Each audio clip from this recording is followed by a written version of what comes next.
গণভোট ইস্যুতে বিভক্তি চলছেই। জনগণের ম্যান্ডেট নিয়ে সংসদে এসে সংসদে পাস করার পরে সেই বিষয়গুলো গণভোটে যেতে পারে। সংসদে পাস করার আগে গণভোটের কোনো প্রভিশন বর্তমান সংবিধানে নাই। জুলাই চার্টারের উপর একটা অর্ডার জারি করা এবং সেই অর্ডারের ভিত্তিতে সরকার নির্বাচনের পূর্বে অথবা একই দিনে একটি গণভোট করবে। ঐক্যমত্য না হলে সিদ্ধান্ত নেবে সরকার, বৈষম্য বিরোধী আইন চায় নাগরিক প্ল্যাটফর্ম। ভোটের জন্য 10 লাখ কর্মকর্তাকে প্রশিক্ষণ দিচ্ছে ইসি। সামান্যতম গ্রহণযোগ্যতা যাদের আছে তাদেরকেই রাখার চিন্তা করা হচ্ছে, সেইভাবে কাজ করা যায়। সংসদ নির্বাচনে অনেক আসনে ত্রিমুখী লড়াইয়ের আভাস। বিতর্কিত 3 জাতীয় সংসদ নির্বাচনে অনিয়ম তদন্তে চট্টগ্রামে ইসির শুনানি, দ্বিতীয় পর্যায়ে অংশ নিচ্ছেন 18 জন। কেন্দ্রীয় শহীদ মিনারে প্রাথমিকের সহকারী শিক্ষকদের লাগাতার অবস্থান, 10ম গ্রেডে বেতন সহ 3 দফা দাবি। উচ্চতর গ্রেডের সমস্যা সমাধান এবং শতভাগ পদোন্নতির নিশ্চয়তার জন্য আমরা আজকে এই অবস্থান কর্মসূচিতে রয়েছি। গাজীপুরের টঙ্গীতে তুলার গুদামে আগুন, 1.25 ঘন্টার চেষ্টায় নিয়ন্ত্রণে আনলো ফায়ার সার্ভিসের 8টি ইউনিট। বরিশালে শয়তানের নিঃশ্বাস দিয়ে সর্বস্ব কেড়ে নিচ্ছে সংঘবদ্ধ চক্র, নগরীতে চাঞ্চল্য, সচেতন হতে বলছে পুলিশ। হামাস যোদ্ধাদের টানেল লক্ষ্য করে গাজার দক্ষিণাঞ্চলে ইসরায়েলের হামলা, চলছে আত্মসমর্পণের আলোচনা। দর্শক, আমন্ত্রণ সবাইকে নিউজ 24 সংবাদে। আপনাদের সঙ্গে আমি জান্নাতুল কুলি আছি। দেখছিলেন বিআরবি কেবলস সংবাদ শিরোনাম। জুলাই সনদ নিয়ে রাজনৈতিক দলগুলো একমত না হলে সিদ্ধান্ত নেবে অন্তর্বর্তী সরকারই, সাফ জানালেন প্রেস সচিব শফিকুল আলম। বলেন, সারা দেশে নির্বাচনী জোয়ার চলে এসেছে, ফেব্রুয়ারির প্রথম সপ্তাহে জাতীয় নির্বাচন। এদিকে গণভোট নিয়ে জামায়াতের দাবিকে জবরদস্তিমূলক আচরণ বলছে একাধিক রাজনীতিক। তবে জামায়াতের দাবি, নির্বাচনের আগে গণভোট না হলে জুলাই সনদ অনিশ্চিত হয়ে যাবে।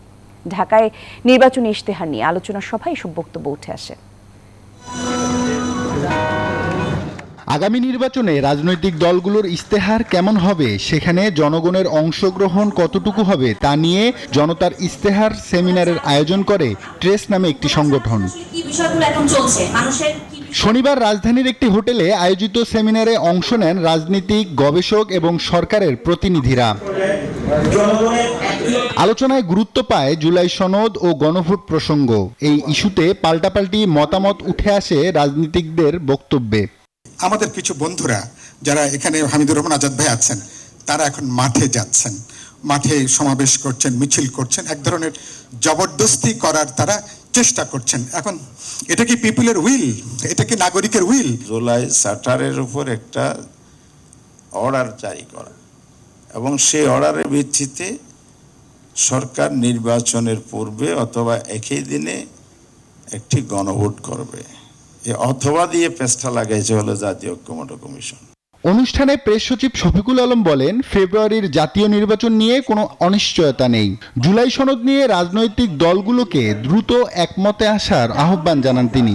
তো এখন যদি পলিটিক্যাল পার্টিগুলো ডিসিশন না নিতে পারে, সেক্ষেত্রে ইন্টারিম গভর্নমেন্টের উপর যেই অর্পিত দায়িত্ব, সেই দায়িত্ব অনুসারে তারা তাদের একটা ডিসিশন নেবে। অনুষ্ঠানে বিএনপির স্থায়ী কমিটির সদস্য আমির খসরু মাহমুদ চৌধুরী জানান, সংবিধানে জাতীয় নির্বাচনের আগে গণভোটের সুযোগ নেই। তার অভিযোগ, ঐক্যমত কমিশনে মীমাংসা হওয়া ইস্যুর বাইরে গিয়ে নিজেদের সিদ্ধান্ত চাপিয়ে দিতে রাজপথে নেমেছে কয়েকটি দল। এই সংবিধানে গণভোটের কিছু নাই। বাংলাদেশের বর্তমান সংবিধান অনুসারে আপনাকে আগামী দিনে যে সমস্ত দল তাদের ইচ্ছার রূপরেখা থাকতে পারে, প্রস্তাব থাকতে পারে, তাদেরকে জনগণের ম্যান্ডেট নিয়ে সংসদে এসে সংসদে পাস করার পরে সেই বিষয়গুলো গণভোটে যেতে পারে। ক্ষমতায় গেলে জুলাই সনদে সব দলের ঐক্যমত হওয়া ইস্যুগুলো বাস্তবায়নের আশ্বাস দেন বিএনপির এই নেতা। জানান, যে বিষয়গুলোতে ঐক্যমত হয়নি সেগুলোতে জনগণের ম্যান্ডেট নেওয়া হবে। কনসেনসাসের বাইরে তখনই আপনি যেতে পারবেন যখন আপনি আপনার দাবিগুলো নিয়ে জনগণের কাছে যাবেন। আব্দুল্লাহ মামুন, নিউজ 24, ঢাকা। বৈষম্যবিরোধী আইন দেখতে চায় নাগরিক প্ল্যাটফর্ম, মন্তব্য করেছেন সিপিডির সম্মানীয় ফেলো ডক্টর দেবপ্রিয় ভট্টাচার্য। দুপুরে রাজধানীর আগারগাঁওয়ে বাংলাদেশ চীন মৈত্রী সম্মেলন কেন্দ্রে নাগরিক প্ল্যাটফর্মের আয়োজনে বৈষম্যবিরোধী আইন প্রবর্তন বিষয়ক নাগরিক সংলাপে এসব কথা বলেন তিনি। ডক্টর দেবপ্রিয় বলেন, বর্তমান সরকার যতদিন আছে তার মধ্যেই বৈষম্যবিরোধী আইন বাস্তবায়নের অধ্যাদেশ জারি করা প্রয়োজন। অধ্যাদেশটি নির্বাচনী ইশতেহারে যোগ দেওয়ার আহ্বান জানান তিনি। কোনো বৈষম্য নিয়ে কথা বলবো আর কোনো বৈষম্য নিয়ে কথা বলবো না, এটা তো হতে পারে না। এই সর্বজনীনতাটা আমাদের ফিরিয়ে নিয়ে আসতে হবে। এখানে তো শিশু থেকে আরম্ভ করে প্রবীণ জনগোষ্ঠী থেকে আরম্ভ করে বিভিন্ন বৈচিত্র্যের মানুষ নিয়ে, বহু ভাষাভাষী, বহু ধর্মের, বহু চিন্তার ভিতরে যে দেশ আছে তাকে আমাদের সুরক্ষা দিতে হবে। বিএনপি, জামায়াত ও এনসিপির সম্ভাব্য প্রার্থীদের নাম সামনে আসার পর অনেক আসনেই ত্রিমুখী লড়াইয়ের আভাস পাওয়া যাচ্ছে। দুই শীর্ষ দল বিএনপি ও জামায়াতের অনেক হেভিওয়েট প্রার্থী, বিপরীতে নতুন রাজনৈতিক দল এনসিপির শীর্ষ নেতাদের লড়াই হবে। কোনো সমঝোতা না হলে শেষ হাসি কে হাসবেন তা নির্ধারণ করবেন ভোটাররা। বিস্তারিত আব্দুল্লাহ মামুনের রিপোর্টে।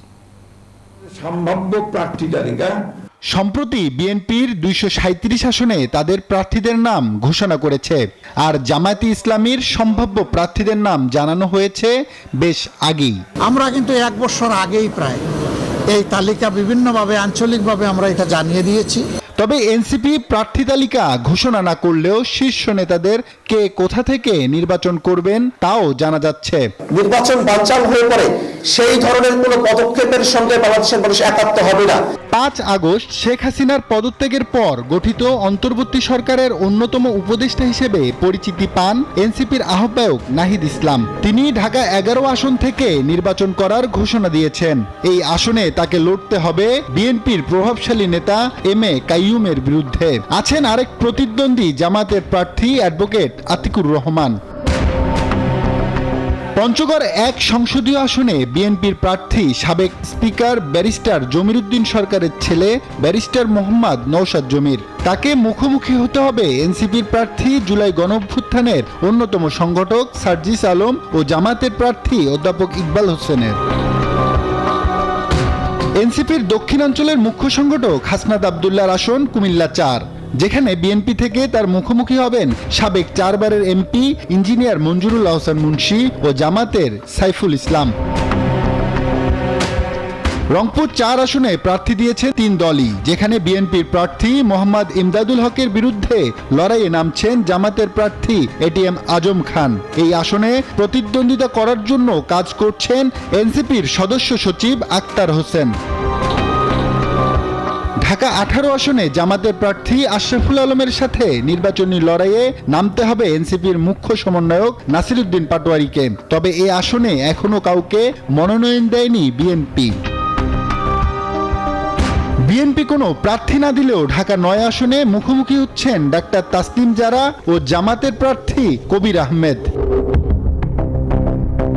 এদিকে নরসিংদী 2 আসনে পাওয়া যাচ্ছে ত্রিমুখী লড়াইয়ের আভাস, যেখানে হেভিওয়েট প্রার্থী বিএনপির স্থায়ী কমিটির সদস্য ও সাবেক তথ্যমন্ত্রী ডক্টর আব্দুল মঈন খানের সাথে লড়াইয়ে নামতে হবে এনসিপির কেন্দ্রীয় যুগ্ম আহ্বায়ক সারোয়ার তুষার ও জামাতের প্রার্থী আমজাদ হোসেনকে। নোয়াখালীর 6 আসনে এনসিপির জ্যেষ্ঠ যুগ্ম মুখ্য সমন্বয়ক হান্নান মাসুদের প্রতিদ্বন্দ্বী হিসেবে থাকবেন বিএনপির মাহবুবের রহমান শামীম, যেখানে জামায়াতের প্রার্থী শাহ মোহাম্মদ মাহফুজুল হক। জুলাই আন্দোলনে যেসব দল একে অপরের পাশে ছিল, ভোটের মাঠে তারাই মুখোমুখি। ভোটারদের রায় মেনে সবাই দেশের উন্নয়নে ভূমিকা রাখবেন, এটাই সবার প্রত্যাশা। আব্দুল্লাহ মামুন, নিউজ 24, ঢাকা। বিগত 3টি নির্বাচনে দায়িত্ব পালন করা কর্মকর্তাদের এবার না রাখার চাপ থাকলেও এখনো এ বিষয়ে কোনো সিদ্ধান্ত নেয়নি ইসি। নতুন 10 লাখ লোকবলকে দক্ষ করতে এরই মধ্যে প্রশিক্ষণ শুরু করেছে কমিশন। তবে সৎ ও দক্ষদের আবারও দায়িত্ব দেওয়ার পরামর্শ নির্বাচন কমিশনের সাবেক যুগ্ম সচিব জেসমিন টুলির। আর একই অভিমত ইসি সচিব আক্তার আহমেদেরও। অন্তরা বিশ্বাসের রিপোর্টে বিস্তারিত থাকছে। ভোট কারচুপি আর অনিয়ম জালিয়াতির বিস্তর অভিযোগে কলঙ্কিত হয়ে আছে বিগত 3 জাতীয় নির্বাচন, যেখানে হয়েছে প্রতিদ্বন্দ্বিতাহীন নির্বাচন, হয়েছে আমি আর ডামি, নয়তো দিনের ভোট রাতে। বিতর্কিত এসব ভোটের কারিগরদের অনেকেই এখন বিচারের মুখোমুখি। এমন প্রেক্ষাপটে গত 3 নির্বাচনে দায়িত্বরত কর্মকর্তাদের এবার নির্বাচন সংশ্লিষ্ট কোনো কাজে না রাখার সিদ্ধান্ত নিয়েছে অন্তর্বর্তী সরকার। এরই মধ্যে বিগত 3 নির্বাচনে দায়িত্বরত পুলিশ কর্মকর্তাদের বাদ দেওয়ার ঘোষণাও এসেছে। আমরা প্রথম দেখব যে যারা 3টা নির্বাচনের সাথে জড়িত ছিল তাদের আমরা প্রথম বাদ দেব। এদিকে জাতীয় নির্বাচনের জন্য অন্তত 10 লাখ লোকবল প্রশিক্ষণ দেওয়ার সিদ্ধান্ত নিয়েছে কমিশন, কিন্তু শুধুমাত্র এই প্রশিক্ষণের মাধ্যমে তাদেরকে দক্ষ করে গড়ে তোলা কঠিন হবে। তবে যারা দল কানা ছিল বা নির্বাচনে কারচুপি করেছেন তাদেরকে বাদ দিতে হবে। এসব কথা বলেন ইসির সাবেক যুগ্ম সচিব জেসমিন টুলি। কেউ বাধ্য হয়ে করেছে, কেউ দায়িত্ব পালন করে করতে হয়েছে, এবং কেউ যারা করেছে যে একেবারে ওই কাজের সাথে সরকারকে সহযোগিতা করার মনোভাবে, যে একটা দল নিবেদিত, তাদের বাদ দিয়ে করলে ভালো হতো। যে একদম ঢালাওভাবে, আসলে ঢালাও কোনো কথাই চলে না, একেবারে নতুন সেট পিপল নিয়ে ভোট কেন্দ্রে কাজটা হাতে দেয়, সেক্ষেত্রে খুবই চ্যালেঞ্জিং হয়ে যাবে। আমার কাছে মনে হচ্ছে তারা তাদের যোগ্যতা ধরা উচিত ছিল, দক্ষ হতে হবে এবং সৎ হতে হবে। বিগত 3 নির্বাচনে দায়িত্বরতদের তালিকা তৈরি করেছে নির্বাচন কমিশন। তাদের বিষয়ে তথ্যও সংগ্রহ করা হচ্ছে। এরপর তদন্ত করে দেখা হবে যে তারা কোনো অনিয়ম করেছেন কিনা। যারা অনিয়মের সাথে জড়িত নন তাদেরকে এবং যাদের গ্রহণযোগ্যতা রয়েছে তাদেরকে নিয়ে কাজ করার চেষ্টা চলছে বলে জানান ইসি সচিব আক্তার আহমেদ। এখন ব্যাপার হচ্ছে যে কারোর মনের ভিতরে ঢুকে তো বোঝা মুশকিল যে আপনি কতটুকু ইনভলভ ছিলেন। পারিপার্শ্বিক পরিস্থিতি, পিয়ার রিভিউ, তার রাজনৈতিক পরিচয়, রাজনৈতিক সংশ্লিষ্টতা ইত্যাদি জিনিসগুলো বিবেচনা করে এটা করা হবে। সামান্যতম গ্রহণযোগ্যতা যাদের আছে তাদেরকেই রাখার চিন্তা করা হচ্ছে, সেইভাবে কাজ করা হচ্ছে। 2018 সালের নির্বাচনে রিটার্নিং অফিসার হিসেবে দায়িত্ব পালন করা 45 জনকে চলতি বছরের শুরুতে ওএসডি করেছে সরকার। 3 নির্বাচনে দায়িত্বে থাকা সাবেক জেলা প্রশাসকদের মধ্যে যাদের 25 বছর চাকুরির বয়স, তাদের 22 জনকে বাধ্যতামূলক অবসরে পাঠানো হয়েছিল। অন্তরা বিশ্বাস, নিউজ 24, ঢাকা। এবারে জেডএসআরএম নির্বাচনের পথে।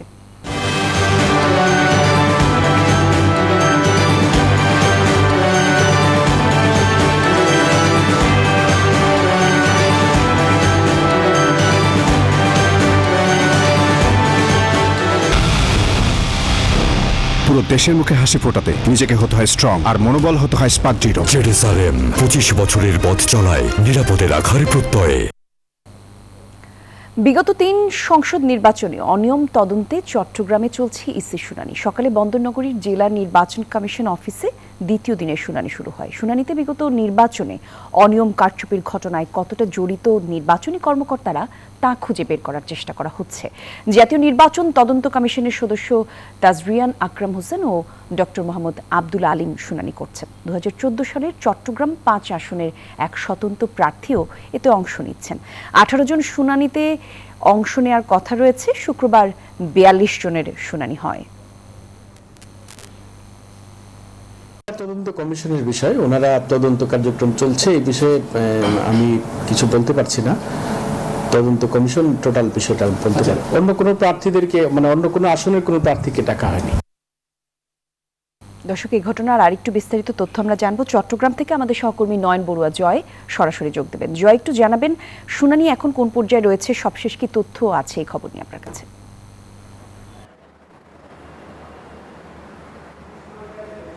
ধন্যবাদ কলি আপনাকে। আপনি যথার্থ বলছেন যে গতকাল থেকে কিন্তু শুনানি শুরু হয়েছে। একটু আগে আমরা দেখেছি যে রুমটা আমরা দেখানোর চেষ্টা করছি, শুনানির জন্য নির্ধারণ করা হয়েছিল যে কার্যালয়ে, যে কক্ষটি, এই কক্ষে কিন্তু আমরা দেখছি শুনানি শেষ হয়েছে বলে আমাদেরকে জানিয়েছেন। এখানে ঢাকা থেকে যারা এসেছেন তারা আমাদেরকে একটু আগে যেমনটা জানিয়েছেন 50 জনের বেশি নির্বাচনী কর্মকর্তা 2014, 2018 এমনকি 2024 সালে যে জাতীয় সংসদ নির্বাচন হয়েছে, সেই জাতীয় সংসদ নির্বাচনে যারা নির্বাচনের দায়িত্বে ছিল, যে রিটার্নিং কর্মকর্তা থেকে শুরু করে অন্যান্য যে প্রশাসন রয়েছেন, তো তাদের সাথে আমরা কথা বলেছি। দেখতে পাচ্ছেন এখানে নির্বাচনের দায়িত্বে থাকা কয়েকজন যে এখানে ঢাকা থেকে এসেছেন, তারা কিন্তু আমরা দেখতে পাচ্ছি এখন শুনানি শেষ হয়েছে।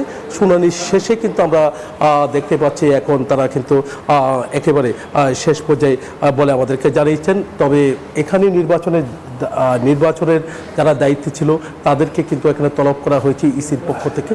তো তলব করার পর কিন্তু ঢাকার পরে এবার চট্টগ্রামে কিন্তু শুনানিটা হয়েছে বলে আমাদেরকে জানিয়েছেন। এখানে যারা ঢাকা থেকে এসেছেন তাদের একটা টিম দেখতে পাচ্ছেন আবারও কিন্তু তারা কক্ষে ঢুকছেন। এখন যাচাই বাছার কাজটি কিন্তু তারা করবে বলে আমাদেরকে জানিয়েছেন। তো সব মিলে বলা যায় কিন্তু নির্বাচনের দায়িত্বে থাকা যারা এসেছেন, তো গত বিগত সরকারের নির্বাচনের দায়িত্বে থাকা যারা এসেছেন তাদের সাথে আমরা কথা বলেছি। এখানে যারা কমিটি রয়েছে, যে কমিটির দায়িত্বে রয়েছেন তারাও কিন্তু এসে আমরা দেখতে পাচ্ছি এখানে আছে। একটু পর কিন্তু যাচাই বাছাই হবে, তবে শুনানি শেষ হয়েছে বলে আমাদেরকে জানিয়েছেন। তো এখানে যারা আছেন পুলিশের উচ্চপদস্থ কর্মকর্তা থেকে শুরু করে যারা আছে তাদের সাথে আমরা কথা বলেছি। তারা বলছেন যে সকাল থেকে কিন্তু আমরা দেখছি এখানে পুলিশের উচ্চপদস্থ কর্মকর্তা যারা এখানে ওই নির্বাচনে ছিল তারা কিন্তু এখানে শুনানিতে অংশ নিয়েছে, তাদেরকে তলব করা হয়েছে, তাদের থেকে জবানবন্দি নেওয়া হয়েছে। এই ছিল আমার এখানকার সর্বশেষ। ফিরে যাচ্ছি স্টুডিওতে কলির কাছে। ধন্যবাদ জয়। 10ম গ্রেডে বেতন সহ 3 দফা দাবিতে আন্দোলনে নেমেছেন সরকারি প্রাথমিক বিদ্যালয়ের সহকারী শিক্ষকরা। সকালে দেশের বিভিন্ন জেলা থেকে আসা শিক্ষকরা রাজধানীর কেন্দ্রীয় শহীদ মিনারে লাগাতার অবস্থান কর্মসূচি শুরু করেন। দাবি পূরণ না হওয়া পর্যন্ত এই কর্মসূচি চলবে বলে জানিয়েছেন শিক্ষক নেতারা। তাদের দাবি 10ম গ্রেডে বেতন নির্ধারণ, 10 ও 16 বছর পূর্তিতে উচ্চতর গ্রেডের সমস্যা সমাধান এবং শতভাগ বিভাগীয় পদোন্নতি নিশ্চিত করা।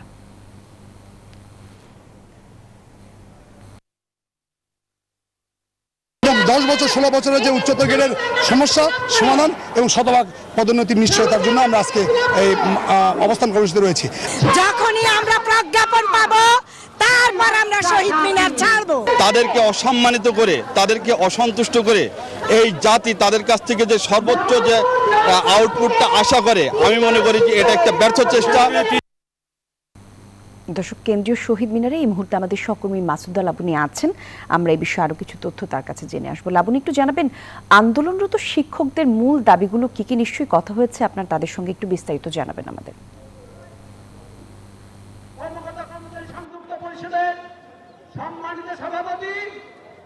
তারা মূলত 3টি দাবিতে আন্দোলন, তাদের আন্দোলনটি অবস্থান কর্মসূচি এবং দাবিগুলো যদি বলি, একটি হলো যে 10ম গ্রেডে তাদের যে বেতন সেটি 10ম গ্রেডে উন্নীত করতে হবে এবং 10 থেকে 16 বছর বিভিন্ন পর্যায়ে তারা যে বৈষম্যের শিকার হয়েছে সেই বৈষম্যগুলো নিরসন করার দাবি জানিয়েছেন। পাশাপাশি এই বিভাগীয় যে পদোন্নতি সেটি শতভাগ পদোন্নতি নিশ্চিত করতে হবে এবং আজকে ঢাকার বাইরে থেকে বিভিন্ন জেলা থেকে শিক্ষকরা এই অবস্থান কর্মসূচিতে অংশ নেন। যদিও সকাল 10টা থেকে অবস্থান কর্মসূচি শুরু হবার কথা ছিল এবং সকাল 8টা থেকে কিন্তু অনেকে আসতে শুরু করেন এবং 8টা-9টা থেকেই তারা আসতে শুরু করেন এবং এই যে শহীদ মিনার, পুরা শহীদ মিনার প্রাঙ্গণেই কিন্তু শিক্ষকরা অবস্থান করছেন এবং তারা যেটি বলছেন যে তাদের দাবি মেনে নেয় এবং প্রজ্ঞাপন না হওয়া পর্যন্ত তাদের এই কর্মসূচি চলবে এবং তারা এই শহীদ মিনারে অবস্থান করবেন এমন কথাটি তারা জানাচ্ছেন এবং বিভিন্ন সময়ে তারা যে বৈষম্যের শিকার হচ্ছে সেই বৈষম্যগুলো নিরসনের দাবি জানাচ্ছেন। পাশাপাশি বলছেন যে গণঅভ্যুত্থানের পর যে সরকার, এই সরকার বৈষম্যের বিরুদ্ধে সবথেকে বেশি সজাগ, সেই সরকারের কাছেই তারা আসলে শিক্ষক হিসেবে, তারা যেহেতু সহকারী শিক্ষক এবং অনেকে 10 বছর 12 বছর 15 বছর চাকরি করছেন কিন্তু তাদের কোনো পদোন্নতি নেই, সেই পদোন্নতিটি তারা দাবি করছেন এবং বৈষম্যের যে অবসান সেই অবসানটি তারা চাচ্ছেন এবং তারা বলছেন যে দাবি মেনে না নেওয়া পর্যন্ত তাদের কর্মসূচি চলবে এবং পরবর্তীতে তারা যদি নতুন কোনো কর্মসূচি দেয় তাহলে আপনার মাধ্যমে অবশ্যই দর্শকদের জানাবেন। এই ছিল আমার কাছে সবশেষ। ধন্যবাদ আপনাকে লাবণী। রাজধানীর আগারগাঁওয়ে বাংলাদেশ চীন মৈত্রী সম্মেলন কেন্দ্রে বৈষম্য বিরোধী আইন প্রবর্তন বিষয়ক নাগরিক সংলাপে এই মুহূর্তে কথা বলছেন অ্যাটর্নি জেনারেল মোহাম্মদ আসাদুজ্জামান। আমরা সরাসরি যাচ্ছি সেখানে। বৈষম্যের শিকার করা হচ্ছে, সাংবিধানিক এই জায়গাগুলো আমাদেরকে খেয়াল রাখতে হবে। আমার আর্টিকেল 27 বলছে অল সিটিজেন্স আর ইকুয়াল। আমার আর্টিকেল 27, 26, 28, 29 যদি আমি পড়ি, আমার বৈষম্যের বিরুদ্ধে একটা প্রোটেকশন দেওয়া হয়েছে। যারা ফ্রেমার্স অফ দি কনস্টিটিউশন 1972 সালে বসেছিলেন, আমি সব জায়গায় বলি যে this is one of the finest constitutions in the world. কিন্তু সেই জায়গায় আমাদের স্বপ্নের জায়গায় আঘাত করা হয়েছে বারবার। আমরা বাংলাদেশকে দেখেছি হিন্দু মুসলমান হিসেবে, খ্রিস্টান বৌদ্ধ হিসেবে মানুষকে বিভক্তির জায়গায় নিয়ে গেছি। আমরা বাংলাদেশের মানুষ, মানবাধিকার, একজন মানুষের যে সহজাত অধিকার, অহস্তান্তরযোগ্য অধিকার, ইউনিভার্সাল সার্বজনীন অধিকার, এই জায়গা থেকে বের হয়ে আমরা কেউ হিন্দু, কেউ মুসলমান, কেউ বৌদ্ধ, কেউ খ্রিস্টান হিসাবে আমরা প্রতিষ্ঠা করার সংগ্রামে বিগত দিনগুলোতে অনেক সময় লিপ্ত হতে দেখেছি। বরিশালে শয়তানের নিঃশ্বাস নামে পরিচিত হয়ে ওঠা এক ধরনের পাউডার ব্যবহার করে মানুষের সর্বস্ব কেড়ে নিচ্ছে সংঘবদ্ধ চক্র। বিশেষ পদ্ধতিতে এই গুঁড়ো রাসায়নিক দিয়ে সম্মোহিত করে হাতিয়ে নিচ্ছে লাখ লাখ টাকা। এতে নগরীতে চাঞ্চল্যের সৃষ্টি হচ্ছে। এমন ঘটনা এড়াতে সচেতন হতে বলছে পুলিশ। মোহাম্মদ শুভ হাওলাদারের ক্যামেরায় সাইফুর রহমান মিরনের রিপোর্ট। বরিশাল মহানগরের ২৭ নম্বর ওয়ার্ডের একটি মুরগির ফার্মের দৃশ্য এটি। একটি চক্র পাইপের মাধ্যমে বিশেষ চেতনানাশক দিয়ে প্রতিষ্ঠানের মালিক রাহাতকে সম্মোহিত করে অর্থ হাতিয়ে নিচ্ছে। ভুক্তভোগী ব্যবসায়ী জানান, পাউডার সাদৃশ্য কিছু পাইপের সাহায্যে তার কক্ষে পাঠাতেন চক্রের সদস্যরা। এরপর তাদের ইচ্ছেমতো চলতেন তিনি। এক বছরে হাতিয়ে নেওয়া হয় প্রায় কোটি টাকা। চক্রের সঙ্গে ব্যাংক কর্মকর্তারাও জড়িত বলে অভিযোগ তার। কি হাওয়ার মেশিন দিয়ে শয়তান নিঃশ্বাস চালাইয়া আমার পার্টি সাইজে বিভিন্ন রকমের আমার ফোন দিয়ে আমার পার্টি সাইজে টাকা পয়সা নিয়েছে ব্যাংকের মাধ্যমে, কিন্তু ব্যাংকে যে টাকা সেই আমার পার্টির কাছে যায় না, কিন্তু এই টাকাগুলো অন্য অন্য ব্যাংকে গেছে। ব্যাংকের সাথে জড়িত, আমার সাথে বিশাল একটা জালিয়াতি করছে ব্যাংকেরা। এমন ঘটনায় আতঙ্কিত বরিশাল নগরীর মানুষ। শুনছি নাকি ব্যবসায় লস খাইছে, আর অন্যদিকে কি যেন একটা ঝামেলা হয়েছে আমাকে বলছিল।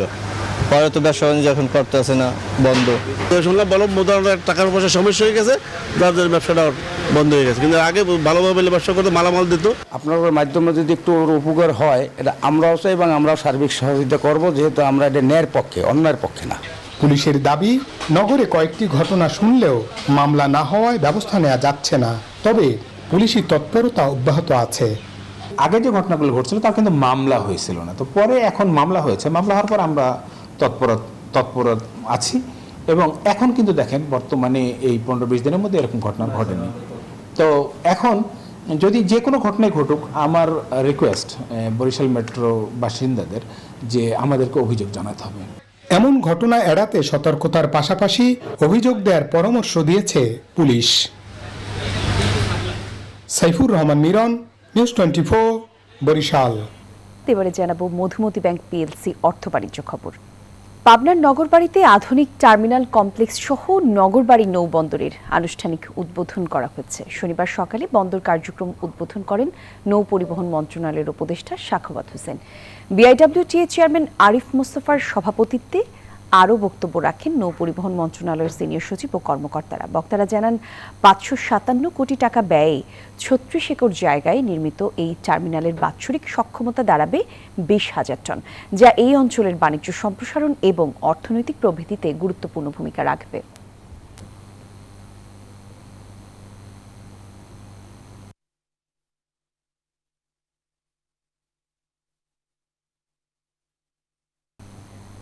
এবারে আন্তর্জাতিক খবর। যুদ্ধবিরতি লঙ্ঘন করে গাজার দক্ষিণাঞ্চলে হামলা জোরদার করেছে ইসরায়েল, যেখানকার ভূগর্ভস্থ টানেলে 150 মতো হামাস যুদ্ধে লুকিয়ে আছে বলে ধারণা করা হচ্ছে। এদিকে আরও এক ইসরায়েলি মরদেহ ফেরত দিয়েছে হামাস। অন্যদিকে শিগগিরই গাজায় স্থিতিশীলতা আনতে আন্তর্জাতিক বাহিনী মোতায়েনের ঘোষণা দিয়েছেন ডোনাল্ড ট্রাম্প। যদিও এই উদ্যোগ কতটা কাজে দেবে তা নিয়ে রয়ে গেছে সংশয়।